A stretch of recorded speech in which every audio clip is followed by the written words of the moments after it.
What up, you guys? Welcome back to the channel.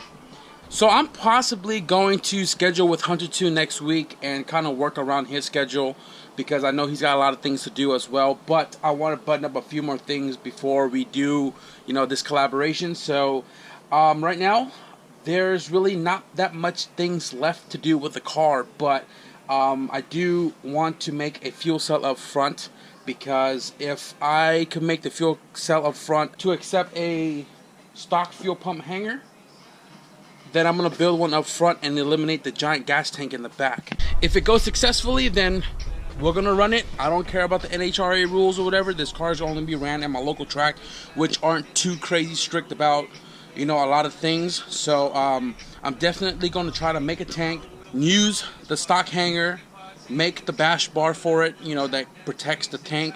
I'm going to try to get like a 2.5, maybe 3 if possible, gallons up front right here with the fuel neck coming out right there. So I'm going to be using the stock hanger, and I'm going to try to modify some way somehow to get this hanger to bolt down on top of the fuel cell. And the reason why I'm using the stock hanger system is because I have a Walbro 450 in tank, and I don't want to cough up more money for it inline. So if I can make this work right here, then we're Gucci. I originally planned to run 110 on the car because the car does sit, and I don't want to do E85 because I'm still running stock lines, and I don't want E85 to sit in the tank. So I was gonna run 110, but E85 would be a better choice for me, and if I have a tank up front here, it'd be easier for me to drain. It'll be less lines for E85 to sit in because it's just gonna go from here, there, and then there back, instead of going through the hard line or whatever to the rear. And if I was to modify the stock tank sender to the front, buying lines would be more expensive than buying just 3 feet there, 3 feet back. So if this comes out successfully, I am going to run E85 up front. Who knew a single box of fried noodle would make my fuel cell? So I didn't really cut much of this box. I just bent it all according to the shape of the corner of my bumper here. And we have this guy. So looks pretty promising, right? You can see right there in the corner how it's way off the line that's taped off on the floor right there. That's because there's that little bump right here that is kicking out this corner further than it was supposed to. So what I'm going to do is once I can get this like template all configured, I am probably going to start cutting this bottom end right here to clear that hump, so I can get this flat up against the frame rail.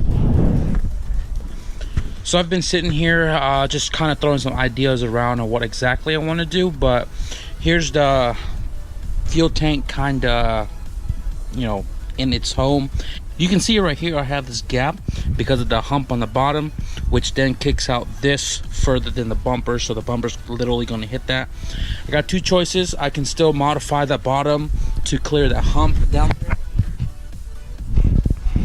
or I can just bend this little angle inward, get rid of this sharp corner, and put a flat spot right there so the bumper can go over. Tried fitting the bumper, and what's in the way right now is the bottom tab where the lip goes. That is preventing me from going up higher on the bumper about that much, and the only way to do that is to cut the bottom of the bumper out under the lip, and then the bumper can go up higher. Now I don't mind cutting it because the lip is obviously blocking it, but what I did notice was from here to the bottom of the can is 11 inches, and from here to the bottom of the bumper is about 10. So an inch of the fuel cell is going to be sticking out underneath the bumper, which you can't see right now because it's not all the way up.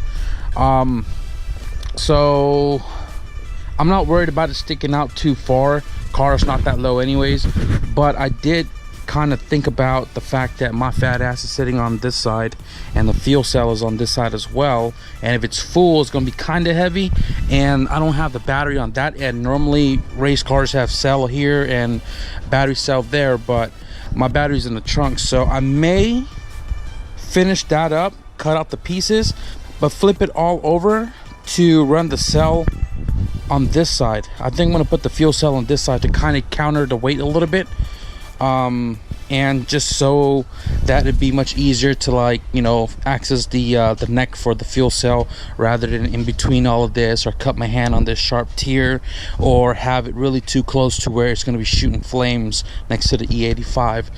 So for all the guys who's been asking about Meow Meow, I think he's just been like not around because the other cat's been hanging out here. So he's like, he feels like, you know, what was the word I'm looking for? Betrayed. Alienated. Yeah. So Meow Meow's here now because he wants food. Last time I saw him was this morning, and he just appeared out of nowhere, right, Meow Meow? You hating ass, bro. You's a hater, bro. So I got the sides all traced out and cut off my aluminum sheet, and then I realized I don't have enough to make the top and the bottom. I may have to carry this project on into another day, but I got the main cell, the sides welded up. And I don't want to use the Sawzall and stuff right now. It's kind of, or maybe I'll just cut out, you know, YOLO. I'm gonna put it at a diagonal like that, and the height I did an inch shorter than the template itself because I was gonna make the sump on the bottom, and it actually sits more inside, and it's the right height to the top hat to the bottom there. So I may not do the sump on the bottom. You can see the height difference. I may not do the sump on the bottom, but I'm definitely going to do a baffle around the pump, so that way there's always fuel around it. Now I'm probably going to measure out a top lid so I can get that welded up as well, then tacked in the corners, get this sucker drilled out, and figure out how I'm going to mount this guy into place. And then we'll figure something out for the bottom after that. But I may carry this on to another day because it is dark and I want to use the power tools as of right now. But it's looking very promising, so carry on. All right, guys, so I'm not sure where I left off, but got some time to really tinker with this fuel cell again today. And what I'm figuring I got to do right now is I got to drill out this hole with my hole saw. I'm just gonna cut it you know, slightly until we can get most of this inner circle out, and then I'm gonna use my deburring tool to kind of clean up the burrs and make it a nice clean circle. And then we're gonna fit the hanger into place in the position that I want this pump and filter to sit, and then we'll drill out these holes so we can get it all you know, secured to the top lid here. And then obviously this is going to be tacked up, or maybe possibly just taped up into place. We'll flip it upside down and build the bottom tanks to kind of triangulate the flow of fuel to the filter. So all right, guys, so I didn't have a hole saw big enough, but I just used this one right here. It's about 1 3/4 inches. Did 6 different cuts to get it as close to the marked circle as possible. And to finish it off, I used my pouring tool right here to kind of trim down the edges, and then I use my Harbor Freight belt sander to smooth out all the edges and get the circle to look somewhat like a circle. Check it out, right in there. I'm gonna have to definitely try to get this you know, centered into the hole, and mark them out for the holes once I get this kind of fixed in a place where the filter is going to be sitting. So as you can see, the filter is almost at the bottom of the tank. So I'm going to try to make some type of baffle to go over the filter, so that way when the car is moving, it's not splashing the fuel everywhere. And then we'll enclose the bottom here. All right, you guys, so this is kind of what I came up with right now. I got this taped down and in position of where the hanger is going to be sitting, and I came up with this right here using the old template cut out to the shape of the inside the fuel tank here, and I cut a square enough for the hanger assembly and the filter, so it's going to go right on there just like that. And this baffle is going to sit probably ½ an inch above the filter, so the filter is not sticking past the baffle or it's right on the baffle. It's going to be an inch over, so that means this is going to be submerged in at least an inch of fuel. Alright guys, so I'm going to give you another update before we close out this video. So this right here is the cardboard template of the baffle, and then I took this and transferred it over to the leftover sheet of aluminum that I had to cut it in 2 pieces because it was a small sheet, and I'm going to have to go buy some more tomorrow to finish the cell up. Got it welded top side, bottom side, and trimmed to fit inside the cell. Now this is going to sit about maybe 1.5 inches down, so the filter can stay submerged in fuel. I'm using the digital caliper here to measure the depth to make sure that they're equal all the way around. Not that it matters that much, but I kind of want to make sure that we have a good capacity of fuel when the car is in motion under the baffle. Now I still have to drill out the holes, but I'm going to do that when it's all welded in place because it's more stable for me. I'm not going to weld the baffle in just yet because I still have to mount the hanger in place. And what I'm going to do is I'm going to go to the hardware store, try to find some aluminum bolts, so that way we can drill our holes, bolt it down, and then I'm going to weld the stud bolt to the top part of the fuel cell here, so that way when we go to tighten it down, once this is all enclosed, we can tighten it down and get the gasket to compress. And then this will be on, the new sheet cut out will be welded on, and then we'll finalize it and weld all of these edges as well, and then we'll weld the neck going up to that hole right there on the passenger side frame rail.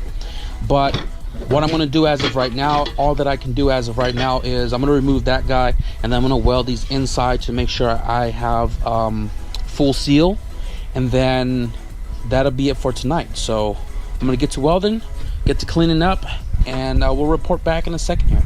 I'm sorry I'm not showing you guys like the actual work doing, but just to speed up the process, I went ahead and just welded everything on the inside. I tried to go all the way to the top, but the WP17 is not a flex head, so I couldn't really get all the way to the top, but a little security doesn't hurt. So got this all weaved in there because it was kind of hard for me to weld it, but I weaved it in, got it to the best of my abilities, and obviously welded on the outside. So hopefully welding inside and outside will help you know, lessen any pinholes and stuff like that causing a future leak or whatever. But definitely going to pressurize it when it's all said and done before I paint it. So that's going to be it for today's video, guys. I'm going to continue on the fuel cell tomorrow when I go to the store, get some aluminum bolts to weld in for the hanger, and get some new sheets so we can cap it off and finalize it, pressurize it, and then paint it hopefully. So hope you guys enjoyed today's content. Definitely a lot more progress to come for this car. Hopefully we can try to link it with Hunter Tuned and get it on a dyno, you know, at my tuner's shop. So subscribe if you guys want to see some dyno action. Thank you guys for watching, and I'll see you guys in the next video. Peace.